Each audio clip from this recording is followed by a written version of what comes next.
پنجابی کے مشہور عوامی شاعر بابا بلے شاہ کی پیدائش 1680 میں ریاست بہاولپور پاکستان کے ایک گاؤں اچ گیلانیہ میں ہوئی۔ اس کے کچھ عرصہ بعد آپ کا خاندان قصور منتقل ہو گیا۔ آپ کے والد کا نام شاہ محمد درویش تھا۔ وہ مسجد کی امامت کرتے تھے اور بچوں کو تعلیم دیتے تھے۔ انہیں عربی، فارسی اور مذہبی علوم پر دسترس حاصل تھی۔ بابا بلے شاہ کا اصل نام عبداللہ شاہ تھا، جو بگڑ کر بلہ شاہ سے ہوتا ہوا بلے شاہ پر آ کر رک گیا۔ وہ اسی نام سے مشہور ہوئے اور یہی نام خاص و عام کی زبان پر گونجنے لگا۔ بلے شاہ نے ابتدائی تعلیم اپنے والد سے حاصل کی۔ چند دوسرے اساتذہ سے علم حاصل کرنے کے بعد علم و عرفان کی جستجو اور تڑپ آپ کو حضرت شاہ عنایت قادری کے دروازے پر لے آئی۔ شاہ عنایت تصوف کے قادری سلسلے سے تعلق رکھتے تھے، ذات کے لحاظ سے آرائی تھے۔ وہ بہت سی فارسی کتابوں کے مصنف تھے۔ وہ دوسرے صوفیاء کی طرح تارک دنیا نہیں تھے، بلکہ کھیتی باڑی اور باغبانی کرتے تھے۔ قصور میں مقیم تھے، لیکن حاکم سے مخالفت کی وجہ سے لاہور منتقل ہونا پڑا اور پھر لاہور کے ہی ہو کر رہ گئے۔ بلے شاہ کا بچپن گاؤں میں مویشی چراتے گزرا۔ والد امام مسجد تھے اور امام مسجد کی حیثیت اس عہد میں گاؤں کے دوسرے ہنرمندوں، موچی، نائی اور جلاہوں کے برابر ہی تھی۔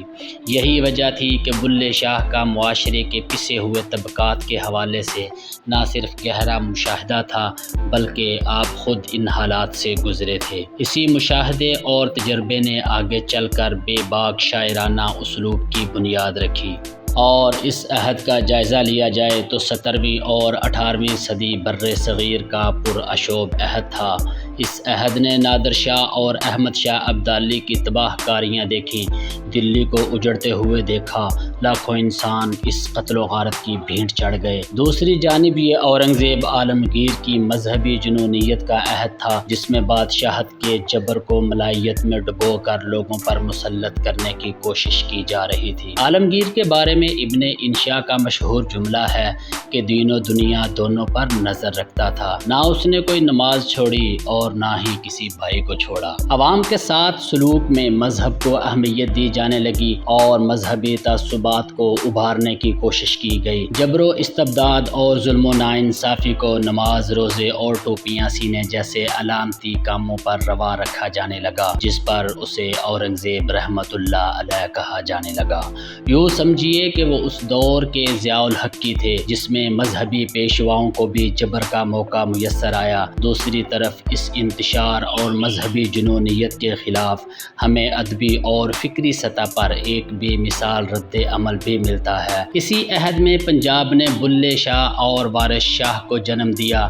سندھ کی دھرتی پر شال عبداللطیف بٹائی اور سچل سرمست نے انمٹ نقوش چھوڑے۔ پشتو زبان میں رحمان بابا عوام کی آواز بن کر ابھرے۔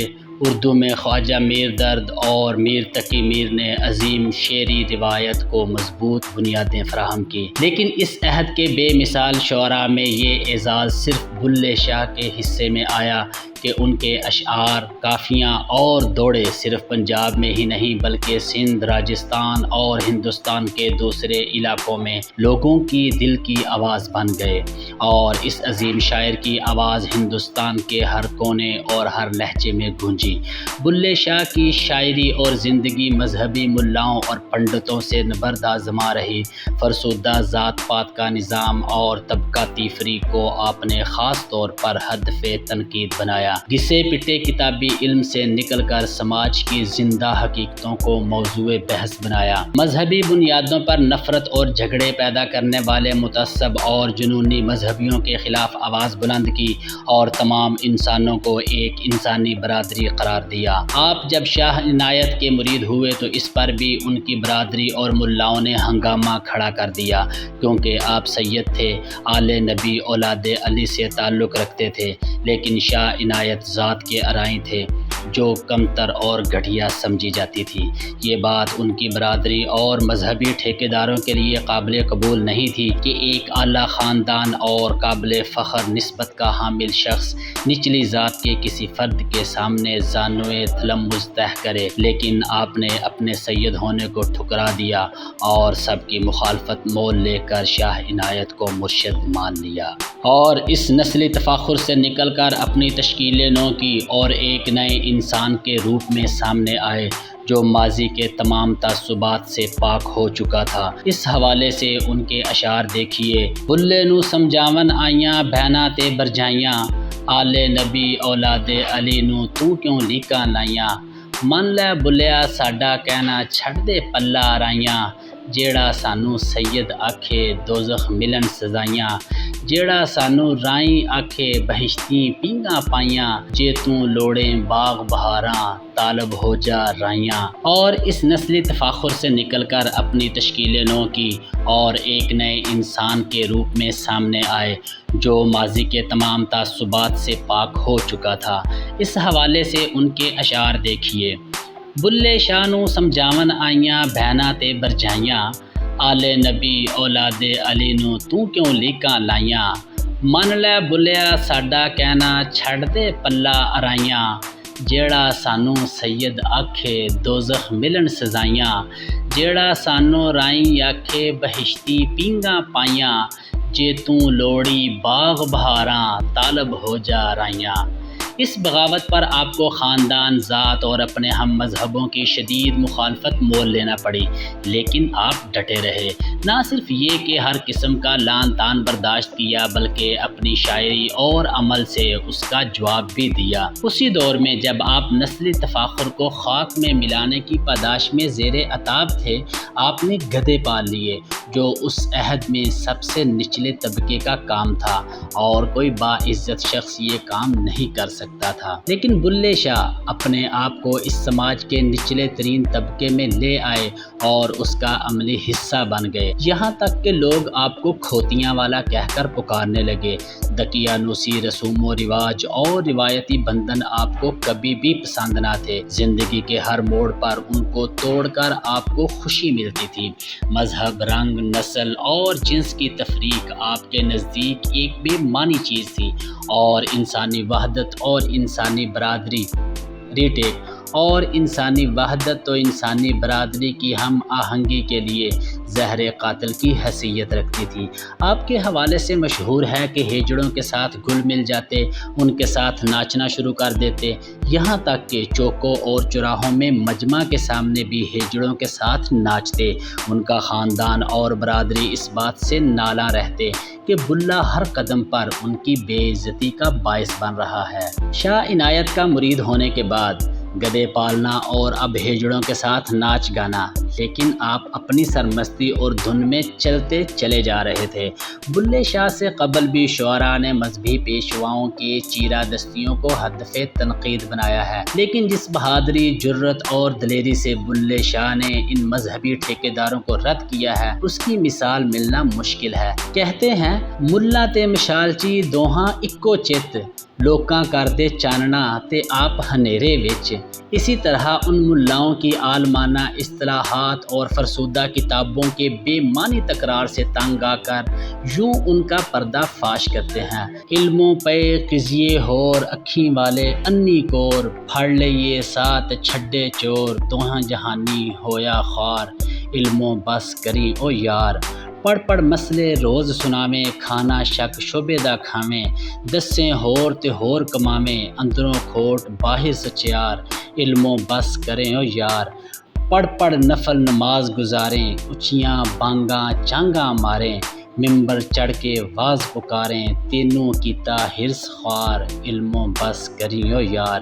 یہ بلے شاہ ہی تھا جس نے رام و رحیم کے قدیمی جھگڑے کو رد کر کے اصل مسئلے کی جانب توجہ مبذول کرائی اور اس تنازع کو بے معنی قرار دیا جو ملاؤں کا گڑھا ہوا ہے اور جس کا جدید عہد کے تقاضوں سے کوئی تعلق نہیں ہے۔ کتے رام داس کتے فتح محمد، ایہو قدیمی شور، نپٹ گیا دوہاں دا جھگڑا نکل پیا کوئی ہور۔ اپنے عہد کی افراتفری، سماجی گراوٹ اور لوٹ مار کو بلے شاہ نے ان الفاظ میں بیان کیا ہے: الٹے ہور زمانے آئے تاں میں بھید سجن دے پائے، کان لگڑ نوں مارن لگے چڑیاں جڑے ڈھائے، پیو پتراں اتفاق نہ کائی دھیاں نال نہ مائیں، اپنیاں وچ الفت نہ ہی کیا چاچے کیا تائے، سچیاں نوں پے ملدے دھکے جھوٹے کول بھائے۔ کہتے ہیں ایک مرتبہ آپ حجرے میں بیٹھے تھے، رمضان کا مہینہ تھا، آپ کے کچھ مرید حجرے کے باہر بیٹھے گاجریں کھا رہے تھے۔ قریب سے چند روزہ دار مسلمان گزرے تو انہیں رمضان میں اس طرح روزہ خوری پر شدید غصہ آیا۔ بولے شرم نہیں آتی، رمضان کے مہینے میں چر رہے ہو؟ مریدوں نے کہا جاؤ بھائی مومنو، بھوک لگی ہے اسی لیے کھا رہے ہیں۔ مومنوں کو شک ہوا کہ شاید یہ مسلمان نہیں ہیں۔ انہوں نے پوچھا کہ کیا تم مسلمان ہو؟ مریدان بولے مسلمان ہیں، کیوں مسلمانوں کو بھوک نہیں لگتی؟ یہ سننا تھا کہ مومنین جو گھوڑوں پر سوار تھے نیچے اترے اور مریدوں کی خوب پٹائی کی اور حجرے میں جا کر آپ سے پوچھا ارے تو کون ہے؟ آپ نے ہاتھ کے اشارے سے انہیں جانے کا کہا۔ انہوں نے دوبارہ پوچھا کہ تو کون ہے، بولتا کیوں نہیں؟ آپ نے پھر جانے کا اشارہ کیا۔ وہ آپ کو دیوانہ سمجھ کر چلے گئے۔ تھوڑی دیر بعد مرید حجرے میں داخل ہوئے اور شکایت کی کہ انہوں نے ہمیں مارا ہے۔ آپ نے کہا تم لوگوں نے ضرور کوئی قصور کیا ہوگا۔ مرید بولے نہیں حضور، ہم نے کچھ نہیں کیا۔ انہوں نے تم سے کیا پوچھا تھا؟ مریدین نے بتایا کہ انہوں نے پوچھا کہ تم کون ہو؟ تو ہم نے کہا مسلمان ہیں۔ بلے شاہ نے کہا کچھ بنے ہو تو مار کھائی ہے نا؟ ہم کچھ نہیں بنے، ہمیں کسی نے کچھ نہیں کہا۔ بلے شاہ کون ہے؟ اس بارے میں آپ نے خود شعری پیرائے میں یوں اظہار خیال کیا ہے: بلیا کی جانا میں کون، نہ میں مومن وچ مسیتاں، نہ میں وچ کفر دیاں ریتاں، نہ میں پاکاں وچ پلیتاں، نہ میں موسیٰ نہ فرعون، بلیا کی جانا میں کون، نہ میں وچ پلیتی پاکی، نہ میں وچ شادی غم ناکی، نہ میں آبی نہ میں خاکی، نہ میں آتش نہ میں پون، بلیا کی جانا میں کون، نہ میں بھیت مذہب دا پایا، نہ میں آدم ہوا جایا، نہ کچھ اپنا نام درایا، نہ وچ بیٹھن نہ وچ بون، بلیا کی جانا میں کون، اول آخر آپ نو جانا، نہ کوئی دوجا ہور پچھانا، میتھوں ود نہ کوئی سیانا، بلیا اوکھڑا ہے کون، بلیا کی جانا میں کون۔ بلے شاہ نے شاعری کے ضمن میں ایک ضخیم ورثہ چھوڑا ہے۔ پنجابی کے تمام اہم اصناف کافی، سی حرفی، گھنڈاں، اٹھوارے، دوڑے اور بارہ ماہیے ان کے کلام میں شامل ہیں۔ ایک مختصر پوسٹ میں ان کے کلام، فکر زندگی اور اس عہد کے حالات کی جانب محض اشارہ کرنا ہی ممکن ہو سکتا ہے، اور اس میں بہت سے پہلوؤں کا رہ جانا بھی یقینی ہے۔ بلے شاہ اپنے عہد کے سماجی اور مذہبی جبر کے خلاف ایک انتہائی توانا آواز تھے، جو اپنے عہد کے تقاضوں سے ہم آہنگ ہو کر جدوجہد کرتے رہے۔ آپ کی اعلیٰ انسانی اقدار اور فکر و عمل کے باعث ہندو، مسلمان، سکھ اور مختلف عقیدوں سے تعلق رکھنے والے لوگ ان سے یکساں محبت رکھتے ہیں۔ بلے شاہ کی موت کے وقت ان کے انقلابی فکر و عمل کے باعث ملاؤں نے انہیں برادری کے قبرستان میں دفن کرنے کی اجازت نہیں دی تھی۔ ان پر کفر کا فتویٰ لگا کر ان کا جنازہ پڑھنے سے انکار کر دیا تھا۔ ویسے بھی بلے شاہ کو ان مداریوں کی، ان بیہودہ رسومات کی ضرورت بھی کہاں تھی؟ وہ تو آج بھی اپنے کروڑوں عقیدت مندوں اور مداحوں کے دلوں میں زندہ ہیں۔ وہ تو خود کہتا ہے: بلے شاہ اساں مرنا نہیں، گور پیا کوئی ہور۔